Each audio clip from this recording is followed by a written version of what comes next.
Donc, Marie-Ève Lacasse, re-bienvenue.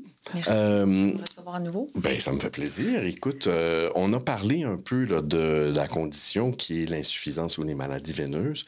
C'est diagnostiqué comment ça? Donc, je dis toujours aux patients que ce qu'on voit à la surface des jambes ou à l'extérieur, souvent, c'est la pointe de l'iceberg, OK? Fait que ça peut être nourri par une veine de plus gros calibre qui n'est pas vue à l'œil. Donc, comment on diagnostique la maladie veineuse? C'est avec l'échographie Doppler. Une échographie, comme une échographie d'une femme enceinte ou d'un bébé, mais là, au lieu de regarder le bébé, on regarde les veines, OK?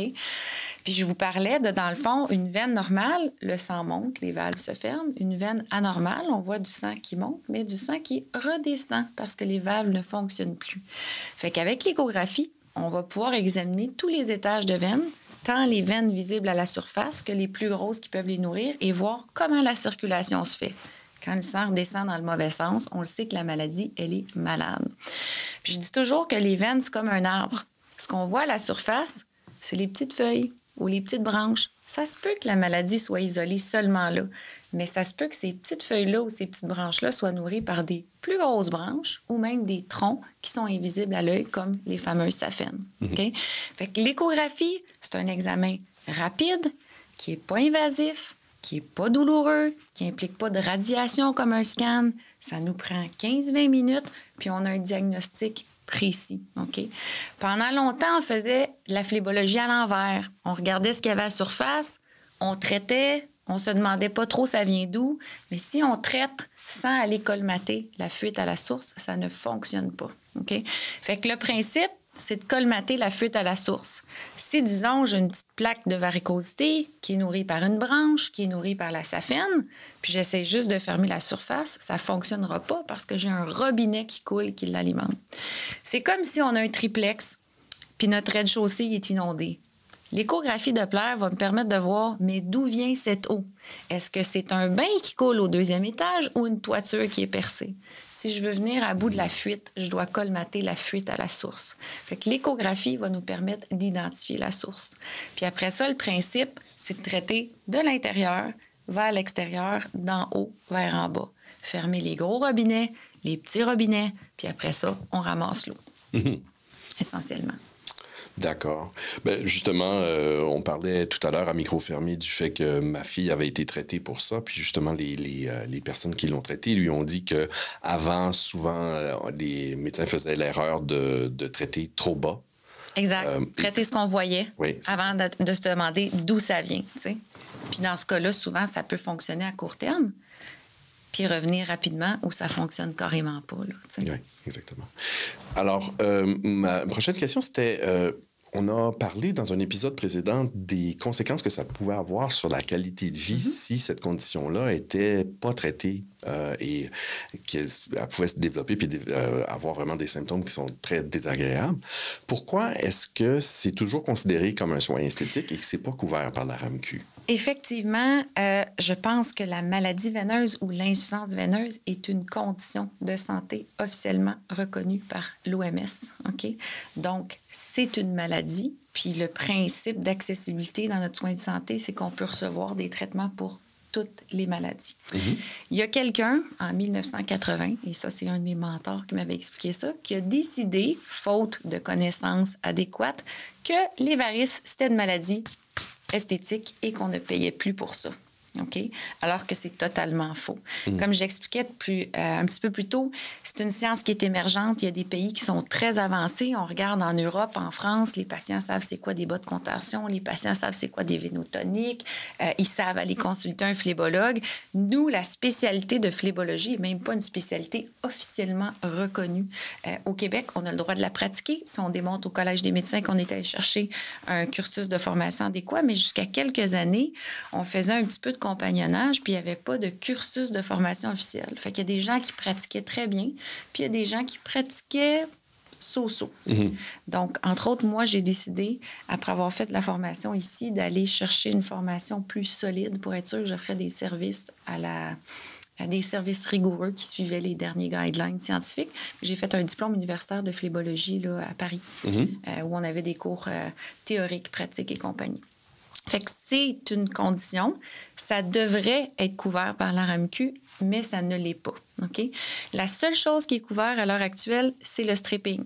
Fait que quand la maladie se situe dans la SAFEN, puis le calibre est gros, puis les gens n'ont pas nécessairement les moyens de se payer des services moins invasifs et tout aussi efficaces que nous, on offre, entre autres, en chirurgie, en clinique privée, bien, on les met sur une liste d'attente, puis au bout de 1 an, 2 ans, ils vont peut-être voir un chirurgien général, un chirurgien vasculaire qui, entre 2 cas plus sévères, va avoir le temps de faire un stripping.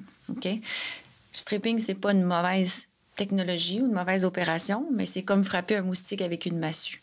On a des technologies beaucoup moins invasives, aussi efficaces et avec moins de complications.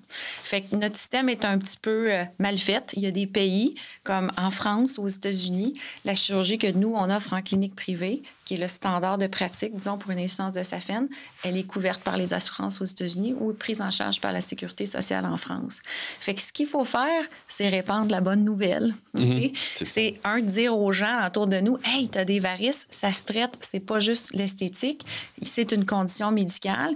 Il faut que nous, les médecins, on éduque nos patients, les patients éduquent leur entourage, puis on doit éduquer la communauté médicale. Puis moi, j'espère que dans quelques années, la chirurgie que je fais au privé, bien, je vais pouvoir l'offrir au public, puis le gouvernement va rembourser.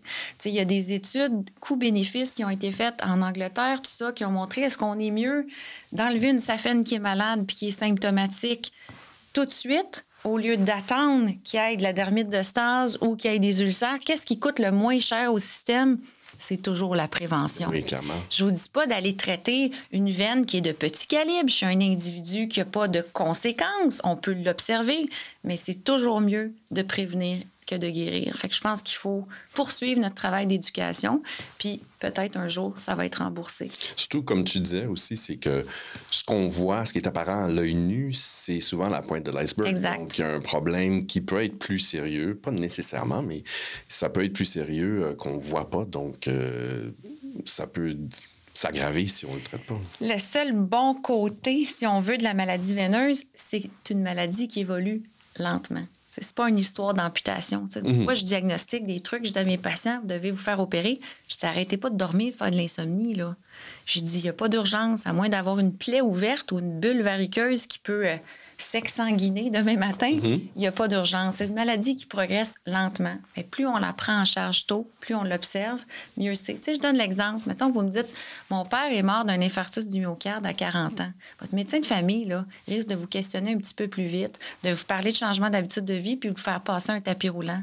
Mais on n'a pas ce réflexe-là de dire, ah, bien, mon père avait des grosses varices. Quand on a un parent qui a des varices, on a 50 de chances d'en avoir. Quand on a 2 parents, 90.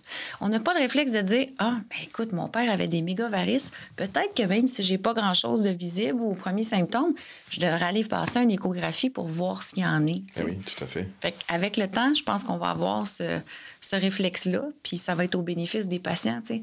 Moi, j'opère des patients, puis je me dis, mais merde, comment ça se fait qu'ils ont attendu tout ce temps-là avant de venir? Parce qu'ils se sont fait dire des fois par leur médecin de famille, il n'y a rien à faire avec ça, c'est juste esthétique. Ah, si tu te fais opérer, ça va revenir.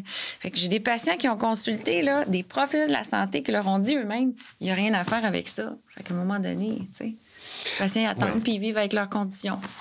Bien, comme ça revient beaucoup à l'éducation, pas juste des patients, mais de la population en général, de se responsabiliser par rapport à sa santé. On a la chance de vivre dans une société où il y a beaucoup de frais médicaux qui sont couverts, mais le pendant négatif, c'est que souvent on attend trop longtemps avant de prendre une action concrète pour essayer de régler un problème qui perdure depuis trop longtemps. Exact. Puis tu sais, c'est sûr que c'est pas couvert par la RAMQ. Ceci dit, ça reste des frais médicaux non taxables. Aussitôt qu'il y a des symptômes, une atteinte à la qualité de vie, un risque d'aggravation, je dis à mes patients, bien, vous pouvez le mettre sur vos impôts.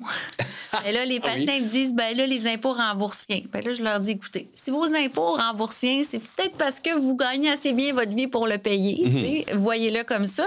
Mais encore là, je pense que ça crée un accès qui est un peu inégal parce qu'il y a des gens qui souffrent, qui n'ont pas nécessairement le moyen de s'offrir ces soins-là, puis qui vont retarder. Fait que, encore là, les soins sont accessibles à des gens qui sont peut-être un peu plus confortables financièrement.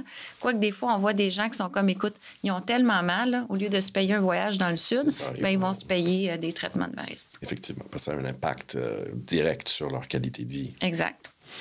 Parfait. Puis, peut-être, évidemment, ça doit varier selon la gravité de la situation. Est-ce que tu peux nous donner une idée de ça coûte combien? Oui. Bon, premièrement... Là, c'est un ballpark, je ne demande pas des spécifiques. Exact. Mais tu sais, premièrement, ça va être de déterminer, tu sais, quel genre de traitement on fait. Puis, ce qui va vraiment déterminer le traitement qu'on va choisir, c'est beaucoup la grosseur de la veine qui est malade puis de la localisation. OK? En général, là, je ne veux pas dire un chiffre absolu, là, on a 2 options de traitement. On a les injections, puis on a la chirurgie. En bas de 6 mm, ça, ce n'est pas un chiffre absolu. Okay? Les injections vont donner un bon rendement, okay? C'est-à-dire 80-85 % d'efficacité. Souvent, les patients vont avoir besoin d'une série d'injections. Ça peut être 2-3 traitements, comme ça peut être 2-3 traitements de mousse, après ça, des petites veines. Le prix va varier en fonction du traitement reçu. Évidemment. Fait que, tu sais, grosso modo, si on regarde les cliniques, quand on fait des traitements de mousse, tu sais, ça peut se promener aux alentours de 300 $ par traitement de mousse. Mais là, si on en a besoin de 2 versus 10, c'est pas la même affaire. Quand on fait des injections de petites veines, que ce soit faites par le médecin ou l'infirmière, ça peut être quelque part entre 150, 250. Fait que, tu sais, ça peut quand même monter rapidement. Quand on parle de chirurgie, c'est vraiment qu'on va avoir des veines de plus gros calibre. Puis là, on va vraiment souvent faire un traitement au niveau des saphènes.